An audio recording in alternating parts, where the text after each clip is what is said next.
అందరికీ నమస్తే అండి. నా పేరు Raju. Welcome to Dandakaranya media.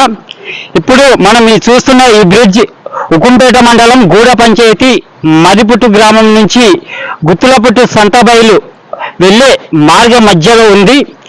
ఈ బ్రిడ్జ్ 5 సంవత్సరాల క్రితమే పూర్తిగా పాడైపోయింది. అప్పటి నుంచి ఇప్పటిదాకా ఏ ఒక్క నాయకుడు కూడా ఈ బ్రిడ్జి బాగు చేయడం కోసం పట్టించుకోలేదు. లోకల్లో ఉన్న గూడ సర్పంచ్ కానీ, ఎంపీటీసీ కానీ, లేదా జెడ్పీటీసీ, ఎమ్మెల్యే ఎవరు కూడా ఈ బ్రిడ్జి మీద ఫోకస్ పెట్టడం లేదు, పట్టించుకోవడం లేదు. గుత్తులపుట్టు సంతబైలులో గురువారం జరిగే వారపు సంతలో సుమారుగా 40 నుంచి 50 గ్రామాల ప్రజలు ఈ మార్గ మధ్యలో వస్తుంటారు.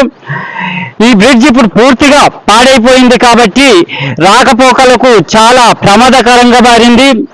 వాహనదారులు కూడా ఎవరు కూడా పెద్ద వెహికల్స్ ఈ బ్రిడ్జ్ మీద రావద్దండి.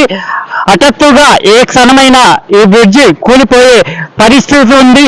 ఇప్పటికైనా ప్రజాప్రతినిధులు స్పందించి ఈ యొక్క బ్రిడ్జి నిర్మాణానికి కృషి చేస్తారని ఆశిస్తున్నాము. గమనిక ప్రజలకు ఏమిటంటే, మీరు ఓట్లు వేసే ముందు డబ్బులు తీసుకొని ఓట్లు వేస్తే ఇలాంటి సమస్యలు వస్తుంది. కాబట్టి మీరు నిజాయితీగా ప్రజలు ఓటేసి గెలిపిస్తే సర్పంచ్కైనా, ఎంపీటీసీ, జెడ్పీటీసీ, ఎమ్మెల్యే ఎవరికైనా మీరు నిజాయితీగా ఓట్లు వేస్తే ఇలా సమస్యలు పరిష్కరించడం పెద్ద విషయమేమీ కాదని మీ అందరికీ గుర్తు చేస్తున్నాను.